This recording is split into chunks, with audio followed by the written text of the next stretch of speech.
But how do we allocate this class B address to these 30 different physical networks? Simple, add another level of hierarchy, basically network portion and host portion. So what you do is you take the host portion and subdivide it into two other parts. One corresponds to subnet portion, another corresponds to the host portion. For example, in the earlier example, we have 16 host bits divided into 5 subnet bits. So 5 subnet means you can support 32 physical networks, and 11 host bits can support 2048 hosts. So we have, in fact, we can support more than 30, we can support 32, and we can support more than 2000, we can support 2048 hosts. And now what you do is you allocate network addresses where the network portion is no more 16 bits, but it is 16 plus 5 bits, that is equal to 21 bits. A given host address, here I am talking about IP address, takes on this particular form: a.b.c.d/x, where x is the number of bits in the network portion of the address.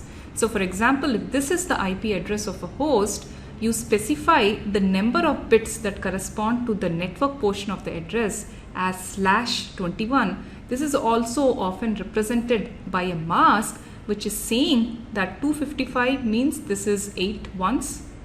Again, this 255 refers to 8 ones, and this 248 refers to 1, 2, 3, 4, 5 ones followed by 3 zeros. So this 8 bits are represented in this particular fashion. So this is saying that there are 21 ones followed by the remaining zeros. This host belongs to a specific network. What is the network number corresponding to that particular network? How would you represent it? Maybe a bit tricky, but give it a try.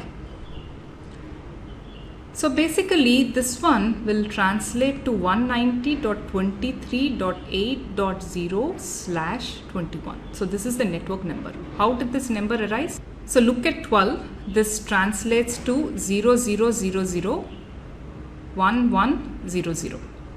Now I have to look at the first 5 bits, which is equal to this. So this 190.23.0001000 is the network ID. This portion will correspond to the host portion. So the host will take values in this range. So if you were to translate this, this is what? This corresponds to 8, this corresponds to 0. So the network portion is saying this is the network portion of it. The first 21 bits is what you're looking at. Now if you want to assign this address to a given host, you can do it using the ifconfig command in Linux. So it will be ifconfig eth0 the IP address, and then you use this net mask to indicate that the network portion is now not 16 bits, even though this is a class B address, but rather 21 bits. So here this is a mistake, it should be 248. So this is the net mask.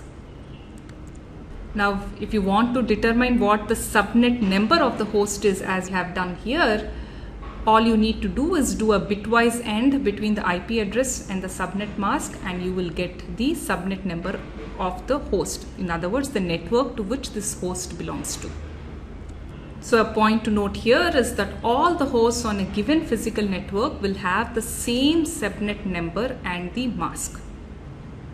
So addressing our original problem where we were given one class B address, let's suppose that this class B address is this, which I am representing in this particular fashion because it's class B address. The network portion corresponds to the first 16 bits, and this is set equal to 190.23. Now the host portion is this remaining 16 bits. So this is what I'm doing. I'm creating 32 subnets, even though the organization has only 30. In case it grows in the future, it can use the remaining subnets. But I'm dividing this portion into the host portion into 5 bits of subnet portion and 11 bits of the host portion. 11 bits of the host portion.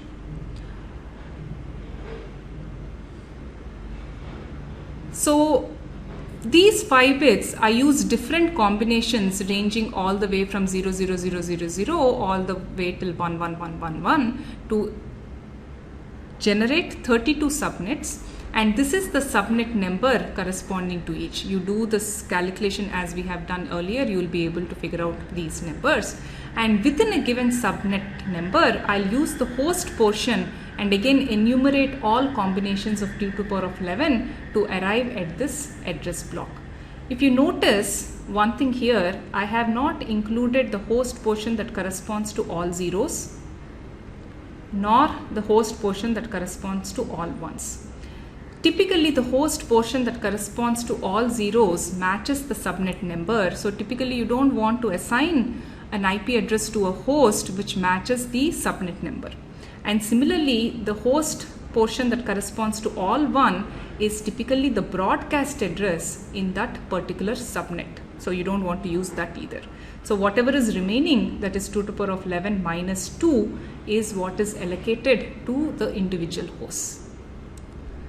Now, what is the entry that routers that are far away from this particular organization will maintain to route traffic to this particular organization? You can have one single entry corresponding to this, because this entire organization was allocated a class B address. This is what it was allocated, so they just maintain this entry. So once traffic comes to this organization, the routers within the organizations are going to handle the routing. So these will maintain lot more entries corresponding to the different subnets. We will see an example shortly that will make this clear. So let's see the forwarding action at a router now. Now routers get packets with destination address as part of the IP header. Let's say the destination address is D, and each router also has a forwarding table. This forwarding table now maintains 3 entries. It will specify what the network number is, what is the mask, and what interface you need to send packets on. So what you do is, whenever you get a packet with the destination D, you take the first entry, you do an AND between this destination and the mask, and then see whether it matches this network number. If it matches the network number, you will look at the interface and thereby forward this on that particular interface. Now, if it didn't match, you move on to the next entries, and you keep on doing till some entry matches as part of your forwarding table. Remember, forwarding tables will always have a default entry which says to forward it to some other router, or in case there are no entries, you will just have to discard the packet. So this example puts everything together. So here is the organization. It has many subnets. I've just indicated 3. There are others going in this direction through via router 2. So this network has been given this particular subnet number. Notice that you have to look at 21 bits to determine what the network portion is. Similarly, this network has been given this subnet, and this network has been given this subnet, and there are other networks also. Now look at router R1. So this is the routing table at R1, that is the forwarding table. Let me be consistent here. And it has these entries. So whenever R1 receives a packet, it is now going to do an AND between the destination address and mask. If it corresponds to this, it knows it can reach via interface 0. If it corresponds to this, it knows it can reach via interface 1.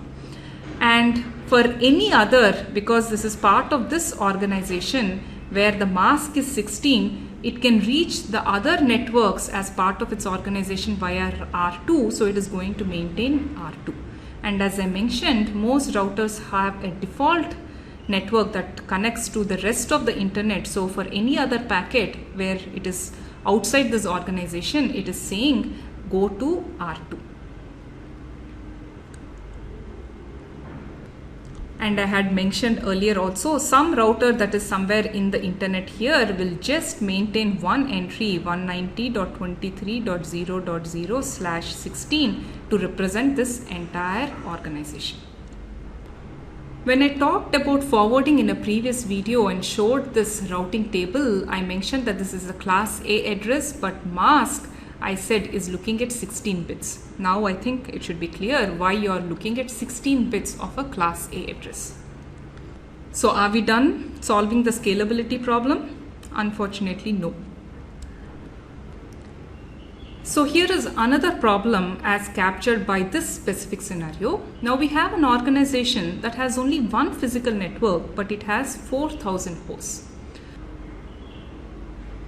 Based on whatever you have learned so far, the original IP scheme as well as subnetting scheme and so on and so forth, what network address will you give this particular organization? Subnetting is not going to help here. You need to give it a class B address, leading to an efficiency of only 6%. Now, how would you improve this efficiency? With that question in mind,